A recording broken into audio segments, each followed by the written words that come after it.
자, 본문 네 번째입니다. 이번에는 쓰레기, 바다의 쓰레기를 청소하는 네덜란드 소년의 이야기죠. 자, 볼게요. 자, the Netherlands, the boy of the Netherlands. 네덜란드의 그 소년. 자, 뭐 하는 소년이냐면 바로 cleaning up a sea of plastic. 여기서 플라스틱 우리가 알고 있는 그 플라스틱이죠. 플라스틱으로 가득 찬 그 바다를 청소하는 자, 이 보이언 슬롯이라는 소년의 이야기입니다. 자, 볼게요. 이 슬롯은요, is on a mission. 어떤 미션 중입니다. 자, 어떤 미션인지 봅시다. 즉, 그 다음에 read라는 단어가 은근히 짧은 단어인데 정확하게 쓰임 모르면 좀 해석이 이상하게 됩니다. read, A, O, B 하게 되면 A에서 B를 제거하다. A에게서 B를 제거하다 이거예요. 그래서 B의 A 이거 아니에요. 해석 이상해집니다. 자, 이 전 세계 바다에서 이 떠다니는 floating plastic, 떠다니는 이런 플라스틱을 제거하는 것, 그것이 바로 그의 미션인 거죠. He has dedicated his teenage years 하면서 이 dedicate 다음에 목적어가 나오고 이 전치사 to가 나와서 어디에 다시 한번 이때 to 전치사 to입니다. 그러니까 뒤에 이렇게 ing 나오는 거예요. 어디에 전념하다, 헌신하다, 바치다 이런 뜻입니다. 이때 이 dedicate 대신에 같은 단어로 뭐 devote 이런 단어들은 쓸 수 있고요. 알겠죠? 그의 10대 시절을 바치고 헌신했는데 전념했는데 어디에 전치사 to finding a way of cleaning up a sea of plastic. 이 플라스틱으로 가득 찬 바다를 청소하는 그 방법을 찾는데 알겠죠? 자신의 10대 시절을 다 보냈답니다. 엄청나네요. The idea came to him. 자, 그 생각은요. 그래서 그 생각은 이제 바다를 청소해야겠다는 그 생각은 자, 그게 맞는데요. At the age of 16, 이 16살의 나이에, 그러니까 우리나라로 따지면 고1, 2쯤 되는 이런 나이에 왔대요. 자, 2011년 여름에요. 바로 그때 이제 그가 이 접속사 다음에 원래는 이제 주어 동사가 나와야 되는데 이렇게 바로 ing가 나왔다는 것 둘 중에 하나죠. 여기 주어 플러스 비동사가 생략됐다고 보거나 아니면 분사 구문에서 의미를 분명하게 해주기 위해 접속사를 남겨놨거나 어느 쪽으로 봐도 상관없어요. When diving in Greece, 그리스에서 다이빙하고 있을 때 이런 거 내용 잘 보세요. 네덜란드가 아닙니다. 그리스예요. 자, he was shocked. 자, 이런 거 수동이요. 그가 충격을 준 게 아니라 그가 충격을 받은 거니까 항상 능수동은 대상을 잡아서 그 대상이 하는 건지 되는 건지 판단을 하세요. 천천히 그렇게 해보면 됩니다. 대충 해석해서 풀지 말고 정확하게 대상을 잡는 게 포인트예요. 그럼 그가 충격을 준 거예요? 받은 거예요? 받은 거죠. 수동. 됐죠? 그가 충격을 받았습니다. To see more plastic bags than fish. 물고기보다 더 많은 플라스틱 백. 여기서 이제 플라스틱 백은 비닐봉지를 얘기하는 거죠. 더 많은 비닐봉지를 보고요. And 그리고 even more shock. 그리고 훨씬 더 이때 이 even은 비교급을 강조하는 표현죠. 우리 몇 가지 알고 있겠지만 한 번 더 오랜만에 나왔으니까 비교급을 강조할 때는 우리가 일반적으로 하는 뭐 very라거나 뭐 really라거나 so라거나 이런 거 쓰지 않고요. 그죠? 딱 정해져 있죠. 뭐죠? a lot. 지금 책에 나와 있는 것처럼 even, still, much, 마지막 far까지 이 5가지 표현이 비교급을 강조할 때 쓰도록 딱 정해져 있는 표현들이죠. 이런 건 암기 대상입니다. 오랜만에 나왔길래 한번 정리해줬어요.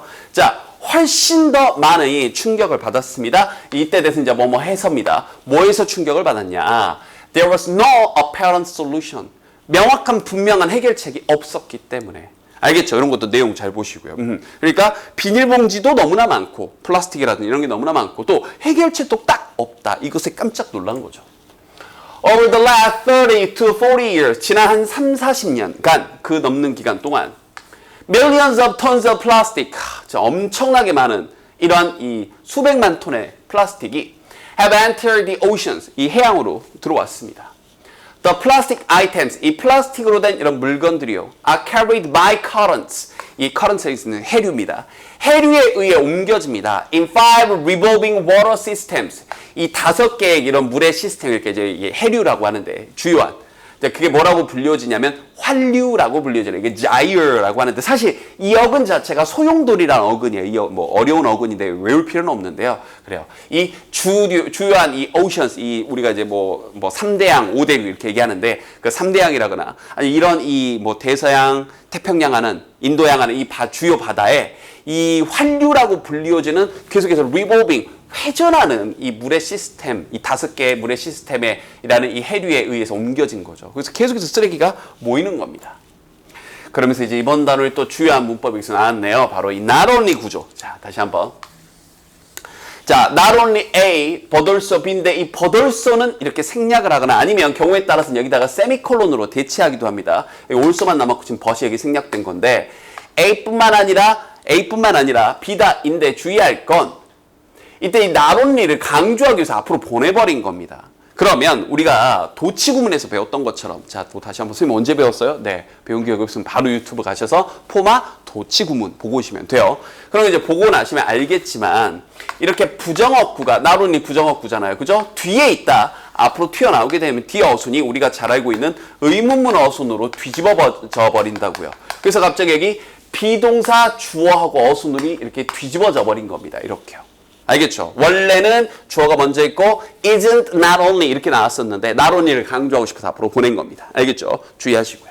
즉 이러한 지역에서의 그런 플라스틱의 그런 concentration 어떤 집중도, 농도 이것이 높을 뿐만 아니라 그러니까 원래 어수는 뭐였어요? The concentration of plastic in this area is not only high 이렇게 돼 있었던 거예요. 알겠죠? 근데 이걸 의문문 어순으로 도치시키다 보니까 not only가 튀어나가면서 비동사, 주어, 그 다음에 high는 뒤에 이렇게 남게 돼 있는 겁니다. 구조 잘 보시고 좀 헷갈릴 수 있어요. 천천히. 됐죠? 이랬을 뿐만 아니라 그 플라스틱이 또한 spread는 P 형태도 spread입니다. spread out over an area 어떤 지역을 넘어서 퍼졌대요. 그런데 뭐 이상으로 넘어섰냐 바로 twice the size of Texas.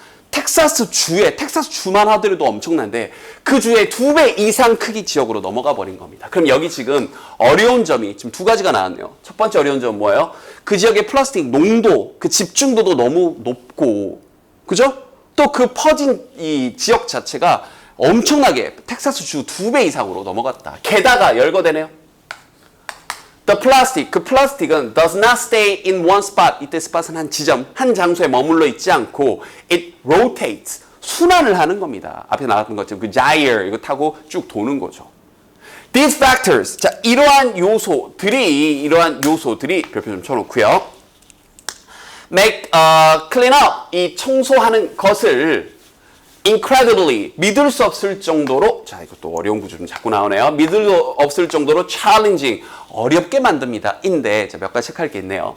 일단 이러한 요소들이 뭐냐면 여기 나와 있는 이 세 가지 지금 방금 여기 나와 있던 이 내용들이요. 사실 선생님 여기다 지금 이렇게 써줬지만 시험지에 꼭 여기가 아니더라도 돼요. this나 this 물어보면 앞문장 내용 써버리면 됩니다. 그래서 앞문장의 내용 이 세 가지잖아요. 알겠죠? 청소가 어려운 요인들이 뭐냐? 플라스틱 농도가 너무 높다. 그 높은 집중도. 그 다음에 텍사스 크기에 2배가 넘는 지역에 퍼졌다. 세 번째, 한 곳에 머물지 않고 회전한다. 앞문장에 나온 내용들이잖아요. 이런 거 여러분들이 이게 여기가 아니더라도 어느 다른 부분에서 this나 this 물어보더라도 이런 식으로 하시면 되고. 자, 문법적인 거요. 뭐냐면 자, 이러한 요소들이 make 만드는데 청소를 여기서 클린업이 목적어입니다. 청소를 그러면 믿을 수 없을 정도로 incredibly는 중간에 부사가 낀 거고 여기다 형용사 부사 물어봤을 때 주의하셔야 돼요. 얘는 중간에 껴서 수식하는 말이니까 부사가 온 거고 이 형용사가 여기는 challenging 이렇게 돼 있는 겁니다. 그래서 challenging에 여러분이 또 도전하는 이렇게 아름답게 번역할 게 아니라 이게 굉장히 힘든 어려운 빡센 difficult, demanding 이런 느낌이라고요. 알겠죠? 그래서 이거 여기 형용사 부사 패턴도 주의하시고 그 문제가 우리를 어렵게 하는 거니까 능동 쓴 거, 수동이 아니라 능동 쓴 것까지 단어도 주의하시고 이 부분은 영작, 서술형 낼 포인트가 많은 문장입니다. 알겠죠? 자, 그러면서 마지막 내용 만약 자 이번 단어에서 또 가장 중요한 문법 가정법이 바로 나오네. 일단 마저 읽어볼게요. 만약 the currents 자 그 해류가 were not swallowing 자 이렇게 소용돌이치지 않는다면 the 플라스틱은요 could be cleaned up more easily. 더 쉽게 청소되어질 수 있을 겁니다. 자, 여기 플라스틱이 주어니까 수동 쓴 거 조심해야 되겠죠? 청소되는 거 조심하셔야 되고요. 그 다음, 청소가 어떻게 돼? 동작에 대한 수식이니까 일단 부사 써야 되겠죠? 더 쉽게 이렇게요. 그죠? 동작을 수식할 때는 부사 쓰는 원칙. 당연히 더 쉽게 청소가 될 겁니다. 인데, 가정법에 대해서는 강의를 보고 오셔야 됩니다. 자, 유튜브에서 포마, 가정법 보고 오시고요. 가정법의 문법적인 핵심은 언제나 if절에 이렇게 과거 동사를 썼으면 여기도 조동사의 과거 형태를 써준다. 짝을 이렇게 맞춰주는 게 첫 번째 포인트고요. 두 번째 포인트는 이걸 문장 전환으로 이렇게 출제할 수 있어요. 그러니까 결국 이건 가정한 거니까 실제로 일어난 일은 뭐냐면 이거죠. 즉, 이때 예제는 뭐하기 때문에요. 즉 실제로는 이거죠. 그 해류가 swallowing, 소용돌이 치고 있기 때문에 그 플라스틱은 쉽게 청소가 될 수가 뽑다가 실제로 일어난 일, 실제로 하고 싶은 일이고 이걸 가정법으로 쓰면 이렇게 되는 거죠. 이걸 무슨 가정법 공식이라고 하지 말고 번역을 하시라고요. 우리 제자님들. 번역할 수 있잖아요. 만약 이렇게 소용돌이 치지 않는다면 그 말 자체가 실제로 뭐예요? 소용돌이 치기 때문에 소용돌이 치지 않으면 더 쉽게 청소가 될 텐데 그러니까 사실은 뭐예요? 소용돌이 치고 있기 때문에 청소가 쉽지 않다 이렇게요. 알겠죠? 그래서 또 하나 갈 수 있는 게 문장 맨 끝에 가면 이번 단어 맨 끝에 가면 나오는데 똑같은 가정법이라도 여기서 한번 설명해 볼게요. 똑같은 if절이더라도요. 주어 다음에 이건 지금 가정법 강의에서 설명하는 내용입니다. 보고 오셔야 돼요. 알겠죠? 여기다가 현재를 쓰는 것과 여기다 과거를 쓰는 것의 차이가 분명히 있죠. 우리말 해석은 똑같아요. 둘 다 만약 뭐뭐 한다면인데 현재를 쓰게 되면 이건 조건절입니다. 조건절. 이럴 가능성이 있는 거예요. 자, 이런 조건만 만족하면 이런 일이 벌어질 거다 이런 거고 과거를 쓰는 그 순간 해석은 똑같이 뭐뭐 한다면인데 글쓴이가 이런 뉘앙스인 거죠. 이건 일어날 가능성이 없거나 굉장히 낮은 거다. 그래서 여기서도 다시 소용돌이 치지 않는다면 할 때 여기다 what을 쓴 이유는 이건 조건을 다룰 수 없는 일이죠. 왜냐하면 사실은 실제로는 조건을 이 소용돌이 치고 있는 게 사실이니까. 그래서 이건 가정할 수밖에 없는 말이잖아요. 이해됐나요? 근데 문장 맨 끝에 가면 가정을 하는 게 아니라 야 이렇게 하면 이렇게 할 건데 하고 조건을 거는 겁니다. 자 다시 한 번만 더 예를 들어줄게요. 보세요. 자 선생님이 오늘 월급날이에요. 아니에요. 예를 드는 겁니다. 선생님 오늘 월급날이에요. 내가 돈을 받으면 피자 사줄게. 그럼 if I get money 라고 하면 돼요. 됐죠? 그런데 이렇게 봤더니 돈이 없어. 돈 있으면 피자 사줄 텐데 놀리는 거잖아요. if I got money 이렇게 하는 거라고요. 자 다시 여기가 지금 밖에 구름이 껴있어요. 오늘 근데 실제로 구름이 껴있네요. 자, 그럼 구름이 껴있어요. 야, 오늘 비 오면 집에 가자. 그럼 가능성이 있는 얘기죠. 그럼 if it rains, 현재 시제로 if it rains, let's go home. 이렇게 할 수 있는 거예요. 됐나요? 그런데 여기가 사하라 사막이에요. 실제로 사하라 사막 가면 2000년 정도 비가 안 내린 지역이 있어요. 비가 안 내리면 그러면 이건 주술이잖아요. 주술. 그죠? 그럼 이건 뭐라고 해야 되는 거예요? if it rained라고 하는 거고 해석은 만약 비가 내리면. 그래서 이런 거 조심하셔야 된다. 우리말 해석은 둘 다 뭐뭐 한다면이지만 현재를 쓰게 되면 그냥 조건 이거 하면 이거 하자 이런 느낌이고 과거를 쓰게 되면 그게 아닌데 가정하는 거고요. 알겠죠? 자세한 강의는 포마 가정법에서. 그래서 여기서 지금 이렇게 선생님이 길게 설명한 이유가 맨 마지막에 가면 이번에는 현재 시제로 나오거든요. 어감 정리가 구별이 좀 되길 바랍니다. 자, 마저 읽어볼게요. 그래서 이게 쉽지가 않습니다. 이 소용돌이 치지 않으면 더 쉬울 수 있을 건데 정말 어려운 일이죠. While he was thinking about this problem, 자, 이 문제에 관해 그가 생각을 하고 있는 동안 a solution came to him. 갑자기 해결책이 빡 하고 떠올랐답니다. Rather than 뭐뭐 하는 거 대신에 즉 chase 이런 거 빈칸 물어볼 수 있죠. chase plastic. 이 플라스틱을 쫓아다니면서 청소하고 수거하는 대신에 why not? 뭐 하는 게 어때? 바로 이거죠. 이게 이제 실제로 이 다음 이제 우리 본문 마지막 내용 이어지는 내용이죠. Use the currents. 이 해류를 사용하는 건 어떨까? Why not? 왜 안 되겠어? 이게 직역이고 뭐 하는 게 어때? 이런 느낌이죠. 그리고 wait for it. 그걸 기다리는 거죠. To come to us. 우리에게 오는 걸. 그럼 다시 한번 여기 또 투부정사의 의미상의 주어로서 for 플러스 목적격이 나온 거죠. 그래서 그게 그 해류가 우리에게 오는 걸 우리가 기다리는 게 어떨까? 요런 느낌으로. 그럼 이제 지금부터 뒤에 가면 이제 집합체 arrays 나오는데 본격적인 해결책이자 마지막 내용 이어가도록 할게요.